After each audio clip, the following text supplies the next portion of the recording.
চলে এসেছি আবার একটা রান্নার রেসিপি নিয়ে। আজকে বানাবো মহারাষ্ট্রের স্পেশাল থেচা চিকেন। কড়াইতে তেল গরম করে নিলাম, তার মধ্যে একটা তেজপাতা ফেলে দিলাম।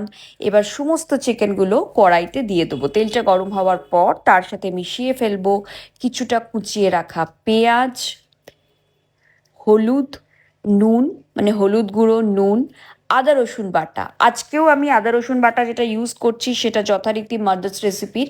আমি আগের দিন ভুল বলেছিলাম, আমার কাছে ক্যাচের নয়, মাদার্স রেসিপির আদা রসুন বাটার পেস্টটা রয়েছে আমার বাড়িতে, তো আমি এটাকে ইউজ করে নিচ্ছি। নইলে কি হবে, আমাদের যিনি রেগুলার রান্না করেন, যিনি আমাদের কুক, উনি হাতে বেটেই রান্না করেন, উনি এইটা দিয়ে রান্না করবেন না। আর আমার নিজেরও মনে নেই যেটা কেন আনানো হয়েছিল, এটা শেষ করার জন্য আমি ইউজ করে নিচ্ছি। যাই হোক, আদা রসুন বাটা দিয়ে দিলাম, হলুদ গুঁড়ো, নুন, তার সাথে দিয়ে দিলাম বেশ খানিকটা লেবুর রস। আমি এখানে গোটা একটা পাতিলেবু ইউজ করেছি।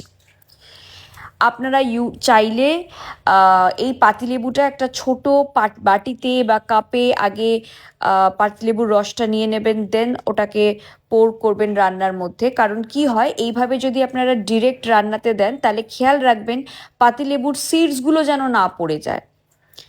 ব্যাস হয়ে গেল। এবার একটু নাড়ানাড়ি করে নিয়ে ঢাকা দিয়ে 0.5 ঘন্টা ধরে রাখতে হবে, যাতে চিকেনটা পুরোপুরি সিদ্ধ হয়ে যায়।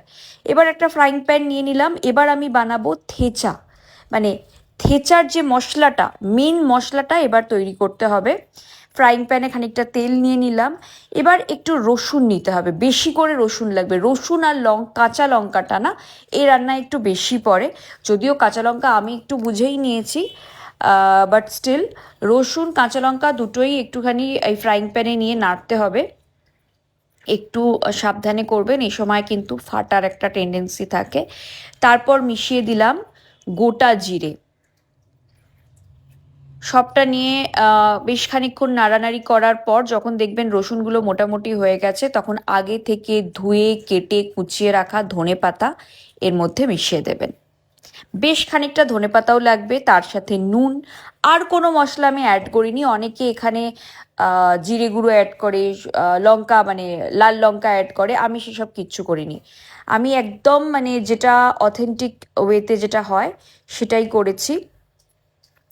এটাকে ভালো করে মানে হয়ে গেলে এই মানে ভাজাটা যখন পুরোটা ভালো করে রান্না মানে এই মশলাটা যখন ভালো করে তৈরি হয়ে যাবে, তখন এটাকে একটা ঠান্ডা করে মিক্সারের একটা পাত্রে নিয়ে একদম গ্রাইন্ড করে ফেলবেন।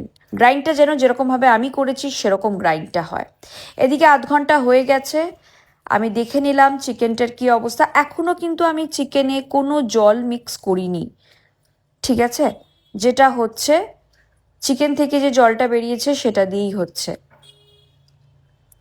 আমি আরও কিছুটা কুচনো পেঁয়াজ এবার অ্যাড করলাম। ঠিক 0.5 ঘন্টা হয়ে গেছে চিকেনটা, মোটামুটি চিকেন 90% সিদ্ধ হয়ে গেছে। এই পেঁয়াজটা অ্যাড করার পর আমি আরও 15 মিনিট চিকেনটাকে সেদ্ধ করব।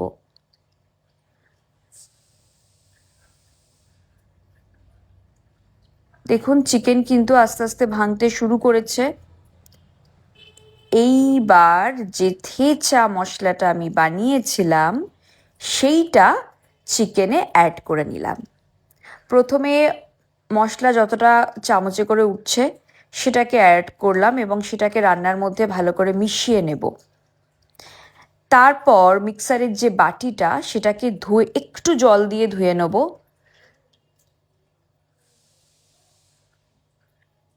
প্রথমে ভালো করে ইনিশিয়াল মশলাটাকে রান্নায় অ্যাড করব। তারপর ওই বাটিটাকে একটু জল দিয়ে গুলে ওই বাটিতে যেটুকু মশলা ছিল তার সঙ্গে জলটা পুরোটা রান্নায় অ্যাড করব। এই প্রথম কিন্তু আমি চিকেনটার মধ্যে জল অ্যাড করলাম, তাও খুব সামান্য পরিমাণে, কারণ চিকেন থেচা কিন্তু একটু শুকনো শুকনোই হয়।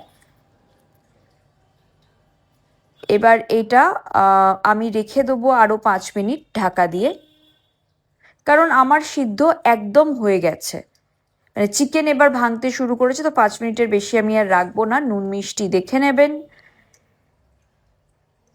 ব্যাস রেডি চিকেন থেচা। এই চিকেন থেচা রুটি, লুচি, পরোটা যে কোনো কিছুর সঙ্গে খেতে পারেন। ভাত দিয়ে খেতে পারেন, কিন্তু ভাত দিয়ে অতটা ভালো লাগে না। আপনারা ব্রেড দিয়েও খেতে পারেন, ব্রাউন ব্রেড বা এমনি যে কোনো ব্রেড দিয়েও খেতে পারেন। আমরা আজকে রুটি দিয়েই ডিনারে খাবো।